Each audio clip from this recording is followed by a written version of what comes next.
Good morning. चलिए आज हम इन आकृतियों पर चर्चा करते हैं। हमारे पास अलग अलग प्रकार की आकृतियां हैं। सबसे पहले तो जो सभी आकृतियां हैं वह कैसी आकृतियां हैं, क्या भी ध्यान रखिए, बंद आकृतियां हैं।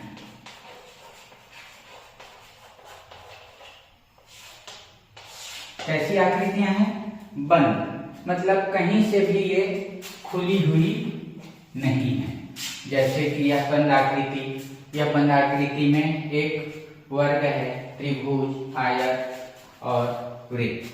ठीक है, तो ये आकृतियां हमारे पास हैं और आज हम इन सभी आकृतियों की चारों ओर की लंबाई को देखेंगे। इसकी चारों ओर की जो लंबाई है इन सभी की, उसे हम क्या कहते हैं। ठीक है, और आगे की कक्षाओं में उसे कैसे ज्ञात करेंगे यह भी हम सीखेंगे। तो चलिए, ये सारी बंद आकृतियां हैं और इसके चारों ओर की लंबाई या चारों ओर के घेरा को हमें क्या कहते हैं यह पता करना है। ठीक है, तो इन सभी आकृतियों की जो चारों ओर की लंबाई है उसको हम कहते हैं परिमाप। क्या कहते हैं? परिमाप या पेरीमीटर। ठीक है, अब परिमाप किसे कहेंगे? हमने तो कह दिया कि इसकी चारों ओर की लंबाई को हम परिमाप कहते हैं। और आकृतियां कैसी हैं? बंद आकृतियां हैं। तो अगर परिमाप को हम सरल शब्दों में कहें तो क्या कहेंगे? तो उसे कहेंगे, सबसे पहले तो बंद आकृति होनी चाहिए। किसी बंद आकृति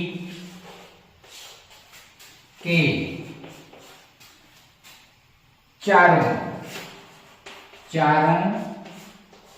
ओर की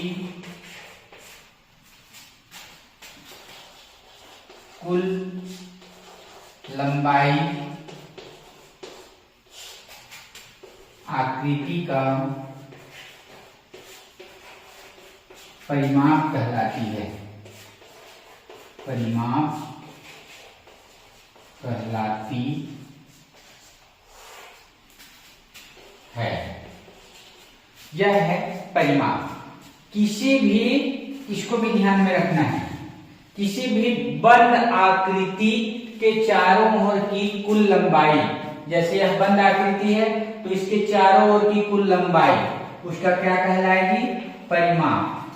यह वर्ग है तो इसके भी चारों ओर की जो कुल लंबाई है वह परिमाप कहलाएगी। यह त्रिभुज है तो त्रिभुज के तीनों भुजाओं का जो जोड़ है या तीनों भुजाओं की लंबाई को अगर हम आपस में जोड़ दें तो वह उसका परिमाप होगा।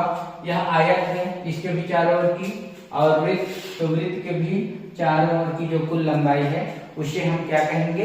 परिमाप कहेंगे। क्या ध्यान में रखिए कि परिमाप हम केवल बंद आकृतियों का ही मालूम कर सकते हैं, ज्ञात कर सकते हैं। अगर आपके पास ऐसी कोई आकृति है या ऐसा कुछ है या ऐसा कुछ है तो हम इन आकृतियों का परिमाप बिल्कुल भी ज्ञात नहीं कर सकते।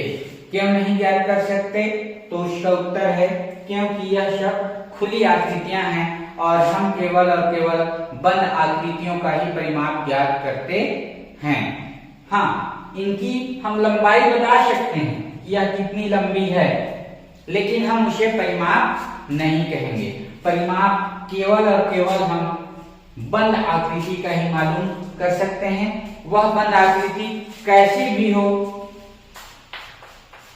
ऐसी बंद आकृति या ऐसा कोई आकृति जैसा भी हो, हम इसका परिमाप मालूम कर सकते हैं। आप अपने स्कूल के कमरे का परिमाप मालूम कर सकते हैं, आप अपने खेत का परिमाप मालूम कर सकते हैं, क्योंकि खेत जो होता है इसी तरह से होता है, चारों तरफ से वह मेड़ से घिरा होता है। आप अपने घर के आंगन का परिमाप मालूम कर सकते हैं।